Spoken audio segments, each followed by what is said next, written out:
Welcome back to episode. I'm not even sure I had to ask Nick. I think we're on like 5, 6. We did a couple in a row. I don't know. We've made it. We both showed up. That's all it counts. Today, I have a guest. It's a pretty cool story actually. How I even came across him, and then the stories I got from him are actually really cool. And he's also the whole way in Spain too. So this is our first international broadcast, which is pretty rad. Um, so I'm going to tell my story. As anybody knows me, I am like a diehard RKL and Joe Raposo junkie, as you heard on last week, as Jake and I argued about who's the best bassist ever.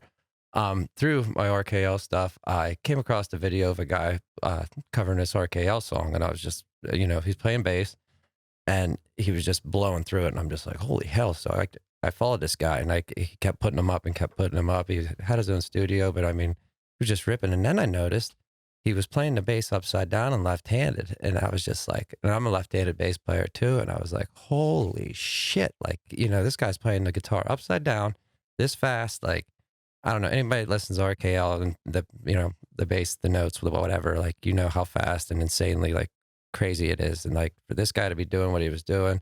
So the one night, my friend Ben and I were walking, and Ben and I had both followed this guy on Instagram, and we had said, just said how we look forward to looking forward to his videos and stuff like that and whatnot. So I got home from the walk that night, and he actually had posted another one covering a Who song, and I watched it, and I'm just like, I got to message this guy because this is just unreal. And luckily, I was lucky enough that he messaged me back, and he was able to come on the show. So I want to welcome Emilio Guill, everybody from Madrid, Spain. If I'm not, you're Madrid, right? Yeah. Yeah. Okay. All right, man. Welcome to the Center show. of Spain. Welcome. Thanks for coming on, man. Oh, thank you. Thanks to you. No. Pleasure. Yeah, no problem. Yeah, no problem at all. No problem at all. It's a pleasure to me to watch you freaking hammer out those songs, man. Thanks for your kind words. No. It was like I said. I just was, like I said, blown away when I came across some of those videos you did, man. Like you have a lot of talent, and what I came, Thank you. yeah, and what I came to find out is you've definitely have shown your talent.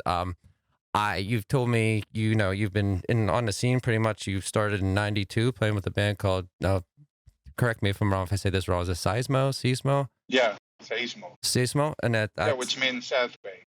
earthquake in English. Okay. And you said, how long were you with them? Well, like 8 years, something Eight, like that. 8 years. And then you said your biggest deal was opening for Dave Lombardo's band? Yeah, gripping. Gripping. Okay. I remember hearing of them. I've seen Lombardo with Slayer, and then I got to see him play with the original Misfits there 2 years ago in Jersey. That was pretty cool. Yeah, it was expensive. Yeah, that's pretty cool. Yeah, it was expensive though, man. It was like $300 a ticket or something, and I still had to sit in a seat. Yeah, it was pricey. Wow. Yeah, needless to say. But then, now then after Seismo, what band did you join after that? Is this the one that was the Strawberry Hardcore? Yeah. Okay, and this is the one you said you opened for Bad Religion a couple times? Yeah. Okay, can you tell me anything about those experiences? Yes, of course. Okay. Yeah, we were on tour with them twice. The first tour we did like 5 gigs, and the second tour we did 2. And both tours ended up in La Riviera, which is the biggest venue of Madrid. Okay. And well, there was no contact between us because we used to travel in a small van, and they had this sleeper bus. Mm-hmm. And well, even Greg was in sound checking, so it was there was no contact. I used to talk to the guy with the t-shirts and stuff, but they are a huge band, so we were like nobody. Yeah. Just open for them in Spain because we were kind of not famous, but people knew us. So. Right. And the only story I have is I was in the last show with them. Mm-hmm. I was with my girlfriend was waiting for me near the backstage, and there was a lot of girls there waiting for Greg to show up. And he showed up, and he looked at my girlfriend like, "Whoa, you're really hot." And I was coming, and I saw that, and well, I saw him in the other side of the hall, and I look at him like, "What the fuck are you looking at?" So he turned around and he got into his backstage, and that was the only contact I have with him the entire time. Yeah. Then I see that the guys from the band in a bar near to the venue, and we say hello, and they say hello back. But that was the only contact we had with them. I've seen them 7 times now, and the only contact I've actually made, I ran into Jay Bentley outside, and I just got a hello from him or whatever. But now my question is like, I don't know, is now like is Bad Religion as big in Spain and stuff as they are in America, bigger, maybe even? Yeah, they're very big. Okay. Like the whole scene knows them. And, well, the venue is for La Riviera. This venue is for 5,000 people, and it was full. Packed, huh? Yeah. Wow, now, when we played, obviously, the crowd was half when we were playing because they were outside drinking and preparing for the show. But then it was full. I took my brother from the crowd, like, come with me. And he came with me, and we sit behind the Brooks Walkerman setup. Okay. Oh, yeah. You know? Yeah. Behind the drum set. Yeah. And it was like a jaw-dropping experience. Dude, Brooks is... Brooks was he was almost too good to be in that band, even, you know what I mean? Yeah, Brooks, and I hate saying that because, like, Bad Religion's great, but Brooks is just he's a godly drummer, man. He really, he could do anything. Awesome. And the how he approached to Bad Religion music, it was like he's a fucking genius. Yeah. It was an awesome spirit. Yeah, and like I don't know, you could definitely hear when Brooks came on, like, and I actually talked to Bobby Shayer a couple times on the internet and stuff. We back and forth. He actually sent me some sticks one time, like, good guy. Bro. But Brooks, like, just I don't know. Like I said, he's his own entity on the drums. Like, I seen him one time. I saw him. He played for the Vandals. Pennywise played, and then he played for Bad Religion right after that. You know what I mean? Just like doing 2 sets, no big deal. Like, I don't know. Like, and then I was no surprise to see he was going to drum for Avenged the Avenged Sevenfold. I was not shocked at that at all. I was like, that makes perfect sense. He just looks kind of funny standing with all those guys now because they're all like in black and yada yada, and he's like in a yellow Descendants t-shirt in a corner, So I was a huge fan of Infectious Grooves too. Yeah. He was in Suicidal Tendencies for a bit too, wasn't he? I don't know. I want to say he was in there for like a small period of time. Yeah. At least for a record. Yeah. 1 LP. 1 LP or something, yeah, for sure. Because I don't know, Suicidal to me is always that band that, like, they had, I don't know. I'm not the biggest fan of them, and I'll say that, but like they've had a bunch of great people come through there, you know what I mean? The bassist from Metallica, obviously him, Whack Brooks, there's somebody else too, and I can't think of it right offhand. But a lot of good ones. But like I said, Suicidal to me is always that band that's opening that, like, I'm trying not to see, but every show I go to, it seems like they're opening every time. I'm just like, man, I can't escape it. So, as far as the RKL, Joe Raposo thing, how did you get into them? Like, from what? Well, I can't remember, but I think the first record I had from them, it was a tape, so I feel very old, I'm 44. Yeah, I'm right behind you. And that tape blew my mind. Like, I didn't hear something like that before. It was, do you remember? Oh my God. Do you remember which album it was? Yeah, Riches to Rags. Oh, okay. Yeah. It was like 1996, 97 for me. I don't mean the record, but right. I got that tape and I started to listen to them. And I never listened to something like that. So no, I love punk, I love hardcore, but there's no bands like them.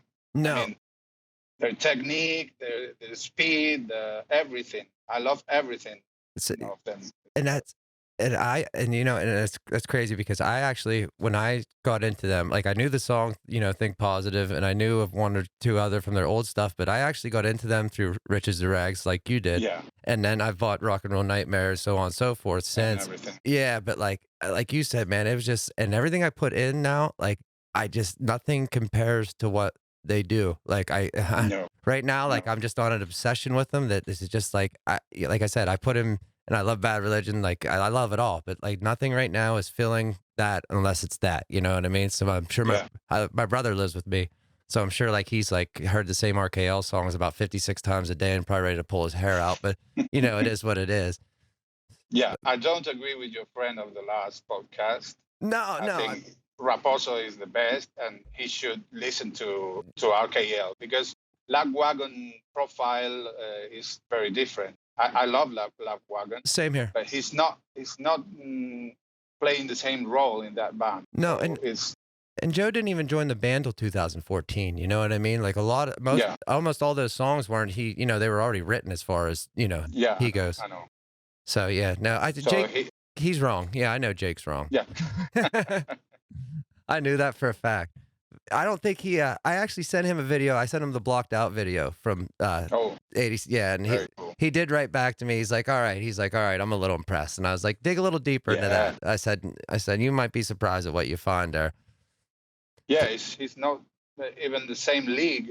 No, It's no, his technique, his speed. There's no other it's almost bases like him. no, it's almost as if he's playing the bass like matching note for note with the guitar. You know what I mean? Like they're just, most bassists are just, holding the line down, and he is just doing his own thing in his own world, and it's making complete sense. And I've also never heard like a hardcore band. They have a lot of just bass breakdowns, you know what I mean? Like it'll come out Yeah, and do a bass yeah. intro or just a bass solo and then back into something real hard. And like you don't get a lot of that. And being a bassist, No. like obviously we love to hear that shit. You know what I mean? So Yeah, that yeah, yeah. that draws me to it a lot too, I noticed for sure. But I just was always trying to do that as a bassist, yeah. and there's no. When people tell me, "Oh, the Rancid bassist is very good too," yeah, it's very good too. But I can play everything of Rancid bassist, but not your Raposo. It's like, well, as I told you, I'm trying We're Back with Peace, and I'm playing it at 140 BPM, and Yeah. it's 210. So I need a month to practice to get there, and I don't even know if I'm gonna get there. So. Well, if anybody can get there, man, I honestly think it's you. Okay, because like No. dude, like I said, you blew my mind in some of those videos. Like I said, I got that. Okay, you'll know in a month or so. Oh, and I'll be watching for sure because Okay, awesome. I don't have a life right now, so I just have like nothing to do but follow people you around and be like, oh my god, that guy shreds on the bass. So now. Meanwhile, when I'm watching you here, it looks like you're playing in a studio. Yeah. Do you run your own studio? Yes. Yeah, can you tell me a little bit about it? Well, I started recording bands in 2008, Okay. and I used to rent places in downtown Madrid, but the price is very, very high. So I've been doing that since then. But I was talking to my brother once, and we tried to count how much money we spent renting places to have the studio, Right. to have our staff to record, our preamps, our mics, everything. And we spent not just places for the studio, places for rehearsal with our bands since 1992. So we spent since 1992 to 2016 180,000 euros. Now, what would that convert? Do you know what that even could come close to converting to an American? Probably would be a lot. I could buy a house. Yeah. I could buy a house. Oh yeah, a big one. So I decided. I was talking to my wife. Oh, this is what and the rent is going up every year.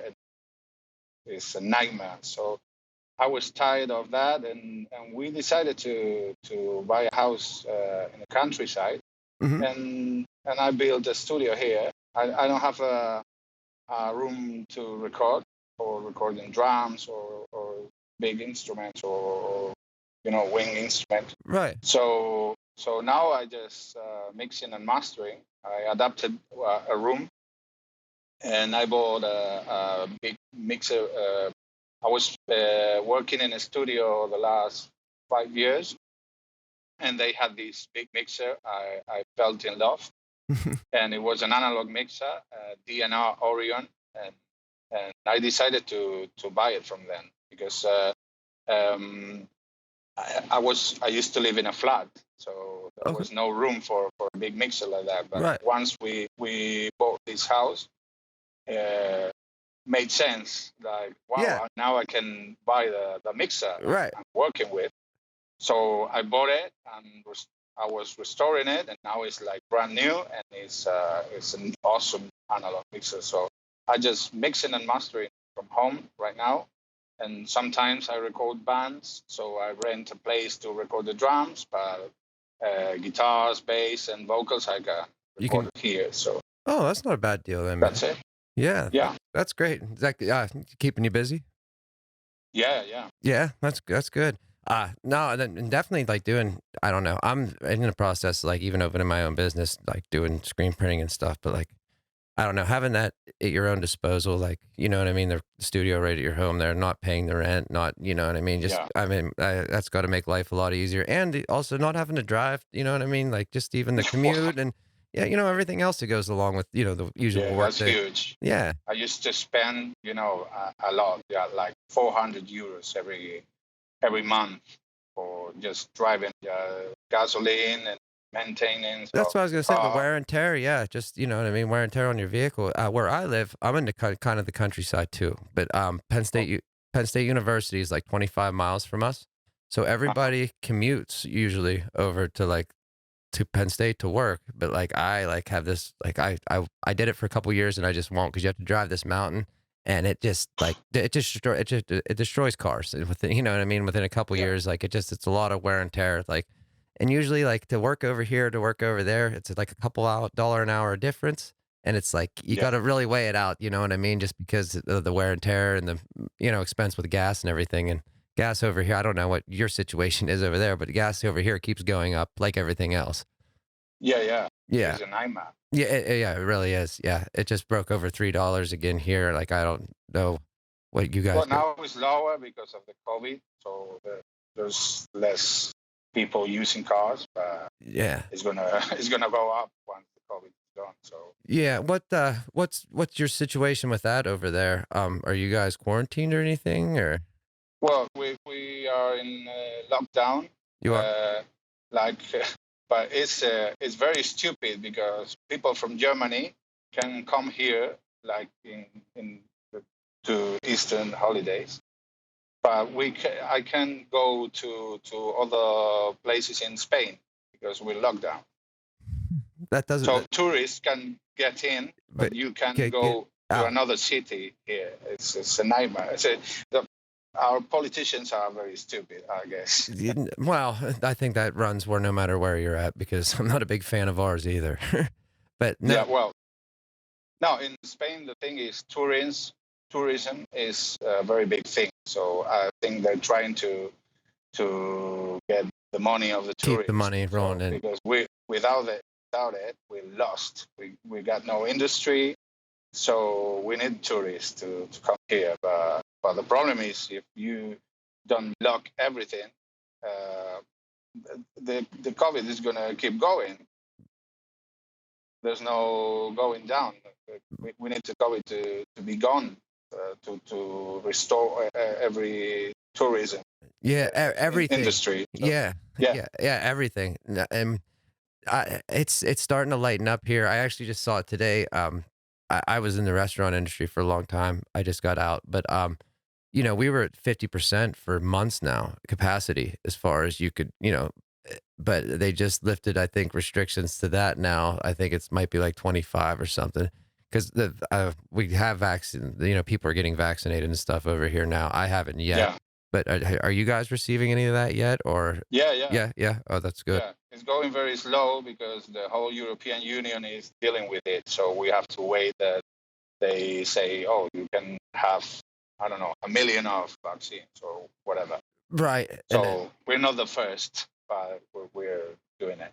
Yeah, and that's kind of, where my stance is like I wanted, all the older people and everybody else who was a little more susceptible to it to go, Okay. you know what I mean, go get it first and whatnot. That's kind of why I was waiting it out too. But I was kind of actually against it at first because I don't know. I don't know. I don't like rush science at all either. But it is what it is. If it's going to get me back into a concert, I'll pretty much put whatever you want me to in my body at this point because I need to see a live show. Yeah. Yeah, like it's. I don't know if it's working or what, I don't know if it's good or bad, but thing is, I have to take it because You got to live. they're gonna restrict. If you don't have the vaccine, you can't go anywhere. So Exactly. Yeah, and like I don't want to. You know what I mean? Like, what's your choice then? Do you live in your house for the rest of your life, or do you? Yeah. And you can't do that. You and I both know that. no. No. Me and my wife are here for the last year. We just go to the doctor sometimes or go to buy the stuff we need, but we don't go out like Yeah. other people because we want to to be good and Yeah. No. don't screw up Right. with that. So Yeah, you're doing your part for sure, man. For sure. yeah. Are you still playing in any bands or anything like that, or? In other bands? Yeah. Are you still playing with any bands? Oh no, not No? right now. Not right now. No, I wasn't playing at all, but I decided to do this Instagram thing because I needed it. It's something like I have to do it the rest of my life. I think I'm too old for being in a band that wants to play every weekend. I agreed. I feel think that that's way too too. much. I feel that would- way about myself too. Yeah, I would join a band. Three gigs in a year band. that would be my best option. But Yeah. there's nothing I can see right now like that. So. Right. I even said like even once a month I could maybe swing, you know what I mean? But anything more than that, I definitely couldn't be like in a van or anything like that on a road or anything like that anymore. Yeah. Yeah. But as far as you needing to do that Instagram thing for yourself, not only did you need it, a lot of other people I feel have needed it too because I was one of them. Like I said, that shit brightens my day. Like there's nothing more makes me happy seeing somebody shredding on the bass, and then finding out that you're playing the damn thing upside down and backwards makes me even more like holy shit. Like it's people like you that make me go home and practice. So I appreciate. Yeah, do it. No, and I have been, man. Like I actually like. Watching you and stuff, I've been playing the last 2 weeks, and I haven't played in like a year and a half. So you've inspired me to pick up the bass again. So there you go. That's awesome to hear. Yeah. So if whatever made you feel that those Instagram videos were necessary, they were because they helped somebody the whole way across the sea, man. So there you go. Well, I'm thinking about to create a YouTube channel. You should do that. Because, this is an Instagram thing is great and people is reacting great, but just 30 seconds, like the reels is too short. Mm-hmm. And I would like to do a YouTube channel. Maybe I will. You should, man, because I agree with the 30 seconds being too short because like, even when you're watching you play, I'm always like, shit, man, I want to just hear him keep going. Like I'd watch the whole song, you know what I mean? Like I'll end up watching the clip twice or something just because like, I just want to hear him go the whole way through. But no, man, you should definitely look in that YouTube channel. And if you do start, let me know and I will definitely get the word out. Is there anything else you wanted to pass by us today or anything, man? No, it's okay. It's been awesome to be here. Oh, dude, it's been, I really, like I said, I appreciate you coming on. I appreciate dude, you doing those videos. Like I said, you inspired me to play again. So I appreciate the hell out of you. Oh, thank you so much. Yeah. And maybe we can do this again sometime. Yeah. Yeah. Whenever you want. Yeah. You get that YouTube. Yeah. I get that YouTube, And if you want a lesson, we can Skype and I can give you a lesson. Hey. For free, yeah? Oh, now we're talking. All right. Yeah. Yeah. All right, man. Well, You got it. Okay. Well, I will be in touch with you, my friend. And I want to thank you again for coming on, and we'll talk to you soon. Okay. All right. Take care, Emilio. Awesome. Bye. Bye. And that was Emilio Guill, everybody. Check him out on Instagram and hopefully soon YouTube so we can watch him shred through all these songs the whole way through instead of just 30-second clips. The guy is killer. Like I said, it inspired me to play the bass again. Like he's that good. So do yourself a favor, check him out, go watch it. If he gets the YouTube channel, I will definitely be posting links. As always, I want to thank everybody. I want to thank the girls from Camp Pennsylvania and Ride Squad Media for promoting my show on their show last week. That was very cool. And anybody who's watched, anybody who's came on, of course, Nicc Kennedy at Slobo Studios for doing the thing he does, which makes me look good and sound good and all that stuff. And as always, you buy the ticket, you take the ride. I'm out of here.